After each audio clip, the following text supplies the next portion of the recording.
السلام علیکم ورحمۃ اللہ وبرکاتہ۔ اقبال نے کیا کہا تھا؟ اقبال نے کہا تھا، کیا میں نے اس خاک وہاں سے کنارہ، جہاں رزق کا نام ہے آب و دانہ، پلٹنا جھپٹنا جھپٹ کر پلٹنا، لہو گرم رکھنے کا ہے ایک بہانہ، پرندوں کی دنیا کا درویش ہوں میں، کچھاہین بناتا نہیں آشیانہ۔ یعنی انسان مشقتوں میں رہتا ہوا پیدا کیا گیا ہے، بالکل آسان زندگی، عیش والی زندگی، کوئی تکلیف نہ پہنچے، بلکہ فرش پر بھی چلے تو پاؤں میں موچ آ جائے، کیلا کھانے سے بھی جو دانت ہلتے چلے جائیں، یہ ایک مرد کی پہچان نہیں ہے۔ انسان کو تو اللہ نے مشقتوں اور دکھوں کے اندر پیدا کیا ہے کہ وہ حالات کا مقابلہ کر سکے، وہ حالات کا مقابلہ ڈٹ کر کرے۔ حضرت اقبال نے کہا تھا کہ جوانی کیا ہے؟ کسی چوک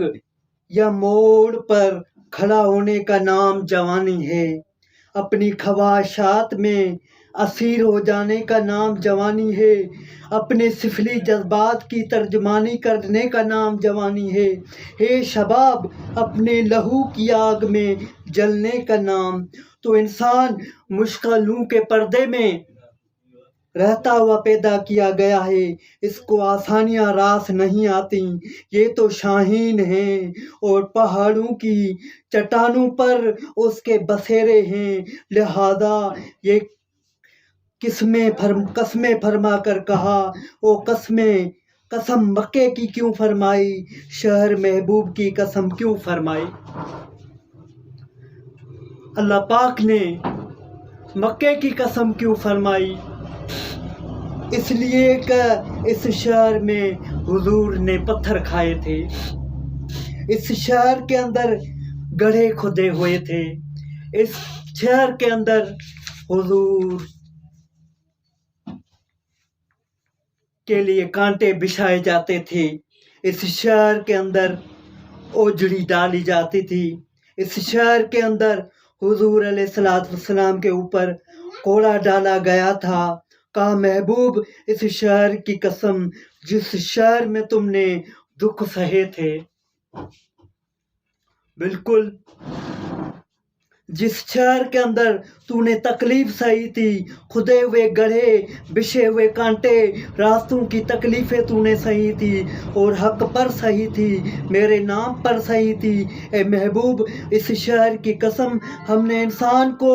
آسائشوں میں رہتا ہوا نہیں بلکہ دکھوں کے ساتھ ٹکراتا ہوا پیدا کیا ہے، وہ حالات کے جبر کا مقابلہ کرتا ہے، وہ کشمکش کے اندر کود جاتا ہے، وہ ہنگامہ خیر و شر کے اندر ایک موتی بن کے نکھرتا ہے، وہ آسان زندگی کا متلاشی نہیں ہے، بلکہ محبوب تیرے اس شہر کی قسم جس شہر میں تیرے بسیرے ہیں، جس شہر کے اندر محبوب کپڑے ڈال کر تجھے تاؤ دیے گئے، جس شہر کے اندر دکھ پہنچائے گئے، اس شہر کی قسم انسان کو مشقتوں اور تکلیفوں میں رہتا ہوا پیدا کیا گیا۔ تمام عمر طوفان سے کھیلتے گزری، تمام عمر طوفان سے کھیلتے گزری، نیا کے ڈوبنے کا ڈر بھی رہا تھا۔ یہ ہے زندگی ایک مومن کی اور یہ ہے جوانی ایک مومن کی، یہ نہیں کہ وہ ہر وقت پھولوں کے سیج پہ لیٹا رہے گا۔ یہ مومن کی زندگی کا مفہوم مطلب ہے۔ مجھے ایک واقعہ یاد آ گیا کہ ایک بادشاہ تھا، پھولوں کی سیج پر سوتا تھا، اور ایک دن اس کے نوکر نے یہ سوچ لے اس پھولوں والی بستر پر لیٹ لیا اور اس کو نیند آ گئی، اور وہ جب بادشاہ نے اپنے بستر پر ایک نوکر کو دیکھا تو وہ تیش میں آ گیا، غصے میں آ گیا اور اس کو جگا کر اس کو ڈانٹا اور اس کو کوڑے مارنے کا حکم جاری کیا، اور جب کوڑے لگ رہے تھے وہ ہنس رہا تھا۔ بادشاہ نے حیرت سے آ کر پوچھا، آپ کیوں ہنس رہے ہو؟ اس نے کہا، میں نے تو تھوڑی دیر اس عالیشان بستر پر آرام کیا، میرے کو یہ سزا مل رہی ہے، اور اس کا کیا بنے گا جس نے ساری زندگی اس بستر پر موجیں کی ہوں اور نیندیں کی ہوں۔ یہ سن کر بادشاہ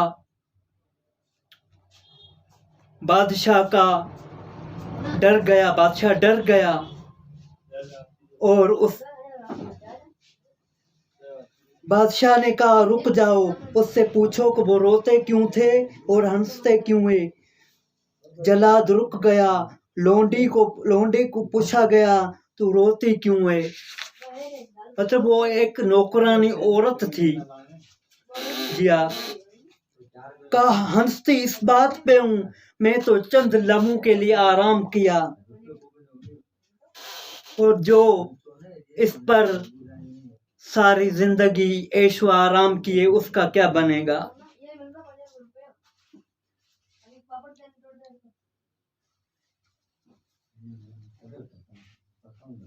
کیا ہنستی اس بات پہ ہوں، میں تو چند لمحوں کے لیے اس سیج پہ سوئی اور اتنی تکلیف پا رہی ہوں، جس کو عمر ہو گئی اس پر سوتے ہوئے اس کا کیا بنے گا؟ تو ہر بندہ چاہتا یہ ہے کہ میرے لیے دکھ کوئی نہ ہو،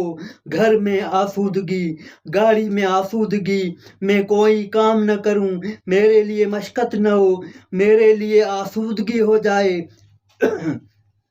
یہ جو ڈبل شاہ والا کاروبار ہے یہ بھی اس وجہ سے چلا کہ ہر بندہ چاہتا تھا کہ میرے پاس پیسے آ جائیں، نہ مجھے کام کرنا پڑے، نہ دماغ لڑانا پڑے، اپنے اعضاء کو حرکت دینا پڑے۔ تو یہ انسان جو ہے وہ کیسی سوچ رکھتا ہے، جبکہ اللہ تعالیٰ نے قسمیں فرما کر کہا، محبوب ہم نے انسان کو مشقتوں میں رہتا ہوا پیدا کیا ہے، دکھوں کے ساتھ نبھاؤ۔ اگر انسان قرآن کے فکر کو سمجھ لے تو بہت ساری تکلیفیں خود بے خود ختم ہو جاتی ہیں۔ غربت، دکھ، بیماری، انسان لڑتا تو ہے لیکن شاکی رہتا ہے کہ میرے لیے یہ میرے لیے، ایک تو تکلیف آ گئی، دوسرا اس کو یہ اذیت ہے، میرے لیے یہ کیوں نہیں؟ تو اگر بندہ قرآن کے مزاج کو سمجھے کہ آزمائش تو مرد کی ہوتی ہے، یہ کشمکش اس کی زندگی کے ساتھ ساتھ جاری رہے گی، حالات کا ٹکراؤ تو اس کے ساتھ رہے گا، اس کو تو ان دکھوں سے گزرنا ہوگا، آزمائش کی اس بھٹی کے اندر اپنے آپ کو ڈالنا ہوگا، تکلیف تو آئے گی لیکن اس کی پریشانی نہیں ہوگی۔ سونا میرے دکھ وچ راضی، تے میں سکنوں چولہے ڈھاواں، تو وہ جلتی ہوئی آگ میں بھی مسکراتا ہوا چھلانگ لگاتا ہے۔ جس کا اللہ پاک پر یقین ہو، کامل یقین ہو، اس کو کوئی بھی تکلیف محسوس نہیں کرائے گی، کوئی بھی تکلیف میں نہیں ہوگی، اور وہ اللہ پاک کے جو بھی اللہ پاک نے عطا کیا ہے اس کو دکھ ہو یا سکھ اس پر راضی رہے گا، اللہ پاک اس سے راضی ہو جائے گا۔